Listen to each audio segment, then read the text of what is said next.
ओम नमो शिवाय शिव जी सदा सहाय। नमस्कार प्यारी संगत जी।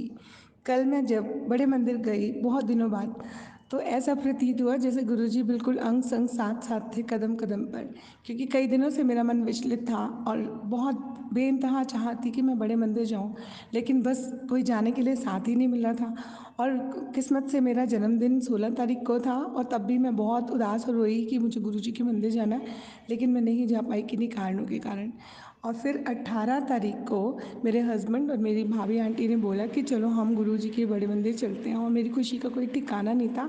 और मेरी खुशी तो तब और भी दुगनी हो गई जब ये यूट्यूब के मैसेजेस, जिनको लोग बोलते कि झूठ होते हैं, उस पर मैसेज है कि तेरी डिवाइन कॉल आ गई है और अब तो मैं तुझे हाथ पकड़ के बड़े मंदिर के दर्शन करवाऊंगा। फिर दूसरा मैसेज है कि मैं तुझे शिव रूप में दर्शन दूंगा। और आप मानोगे मेरी भाभी का ही फ़ोन आया था कि चलना, चल मैं तुझे बड़े मंदिर घुमा लाती हूँ तेरे जन्मदिन पर। तो ये तो मैंने उनको यही बोला कि जय गुरु जी, शुक्राना गुरु जी, ये गुरु जी ने मुझे आपके थ्रू मैसेज दिया है, वरना मेरे हस्बैंड अंकल तो मान ही नहीं रहे थे कि हाँ जाना है। वो बहाने बना के टालने में लगे हुए थे कि तब चलेंगे तब चलेंगे, और करते करते 2 महीने बिता दिए उन्होंने। तो पहली बात तो ये सत्य सिद्ध हुई। दूसरी बात, आश्चर्य का ठिकाना तब नहीं रहा जब हम बड़े मंदिर गए, वहाँ पर रेनोवेशन का काम चल रहा है, जिसके कारण हम शिव जी के मूर्ति के आगे, शिव जी के स्वरूप के आगे काफ़ी देर तक बैठे थे शाम को। और जैसे ही हम बैठे तभी मंत्र जाप शुरू हुआ, और जब हमें खड़ा किया गया चाय प्रसाद देने के बाद, तब भी मंत्र जाप ही चल रहा था। ओम नमो शिवाय शिव जी सदा सहाय, ओम नमो शिवाय गुरु जी सदा सहाय। तो इस प्रकार से गुरु जी ने अपने दोनों वचन पूरे किए। तीसरी खुशी का ठिकाना मेरा तब नहीं रहा जब मैंने वहाँ से पहली बार एंट्री करी जहाँ पर गुरु जी की चेयर होती है। संगत जी, मेन डोर बंद होने के कारण एंट्री वहाँ से हो रही थी जहाँ पर सिर्फ कभी गुरु जी खुद आया करते थे अपनी कुर्सी पे बैठने के लिए, और वहीं से संगत की भी एंट्री हो रही थी कि आपकी राइट साइड पर गुरु जी की चेयर आ रही है। और अचानक से सेवादार अंकल आपको कहते हैं कि बैठ जाओ, और आपको उस चेयर की साइड पर आपको जगह मिल जाती है और आप वहाँ पर काफ़ी देर तक बैठते हो। फिर उन्हीं की इच्छा से कि चलिए आप उठिए और लंगर प्रसाद ग्रहण करके आप घर आ जाते हो। और इन बिटवीन मैं मंदिर पहले भी गई हूँ, लेकिन आज तक मेरी नज़र पता नहीं आंखों पे क्या पर्दा पड़ जाता है कि गुरुजी के चोलों पे नहीं पड़ी।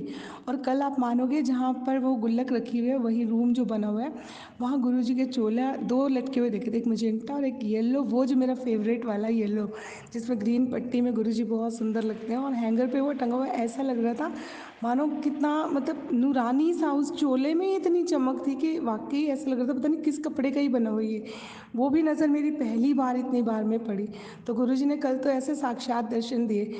उसके बाद लंगर प्रसाद ग्रहण करके जब हमें वापस आना था तो हम भाटी माइंस की तरफ से ऑटो लेते, लेकिन मैं जब तक चप्पल लेने के लिए गई तो मेरे आंटी और अंकल को संगत जी उन्होंने आगे भेज दिया था कि पार्किंग एरिया में जाओ। मैं उन्हें ढूंढते ढूंढते वहाँ पहुँची कि अरे आप लोग यहाँ आ गए, यहाँ से तो कोई साधन नहीं मिलेगा, देखो बस की लाइन भी इतनी लंबी है, 1.5 घंटा तो हमें यहीं लग जाएगा, अब हमें पैदल इतना सारा दूर जाना पड़ेगा। तो मेरी भाभी जी ने बोला क्यों परेशान हो रही है, जैसे गुरुजी की इच्छा होगी वैसे वो हमें ले जाएंगे, देख तो तेरे गुरुजी भेजेंगे किसी ना किसी को हमें बाहर छोड़ने के लिए।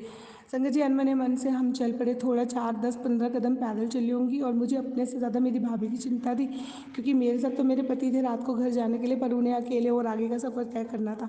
तो मैं मन ही मन गुरुजी से घर से ही प्रार्थना करती थी कि गुरुजी फूलों की तरह ले जाना और फूलों की तरह ही वापस पहुँचाना, वो अकेले जाएगी तो प्लीज़ साथ निभाना। आप मानोगे, पार्किंग एरिया में कोई भी आउटर व्हीकल या रिक्शा कोई भी अलाउड ही नहीं है, और उस सड़क पे अचानक से एक सीएनजी रिक्शे वाला भैया आ गया जो मंदिर की तरफ से आ रहा था। मैंने उसको आवाज़ देकर रोका कि रिक्शा, तो उसने बोला हाँ जी। मैंने कहा भैया मेट्रो स्टेशन छोड़ दोगे? हाँ जी हाँ जी, बैठो बैठो, 50 रुपये सवारी लगेगी। और हम खुशी खुशी बैठे, और जो चौथा बंदा अननोन था वो बैठा, उसके हाथ में गुरु जी का स्वरूप जो मेरे साथ बैठा था रिक्शे में। मैं धन धन गद गद हो गई संगत जी कि गुरु जी आप एक तो रिक्शे वाले के रूप में आ गए, और ऊपर से आप स्वयं भी आ गए हमें छोड़ने।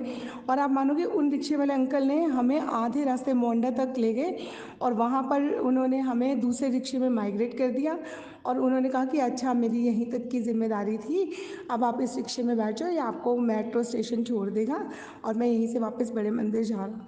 और रास्ते में जो लोग उन रिक्शे वाले अंकल को मिलते हैं वो उनको, और गुरु की हाल है, ठीक है, वो भी बोलते हैं अपनी उसमें हाँ जी ठीक हूँ। कोई उनको गुरु बोल रहा, कोई उनको गुरु जी बोल रहा।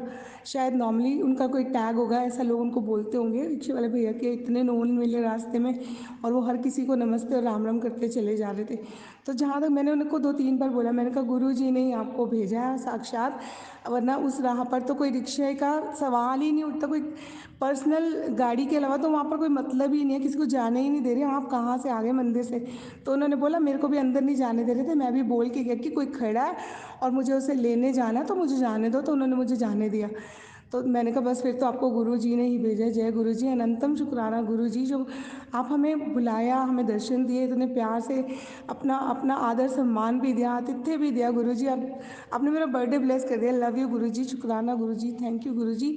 मैं मतलब क्या बोलूँ ना, मेरे चेहरे पे वो खुशी कल की अभी तक है। और गुरु जी इसी तरह हमेशा अपने मंदिर बुलाते रहना, अपना आशीर्वाद हम पर लुटाते रहना और सब लोगों पर अपनी रहमतें, अपनी मेहर बरसाते रहना। जय गुरु जी, शुक्राना गुरु जी, धन धन गुरु जी, thank you Guru ji, love you.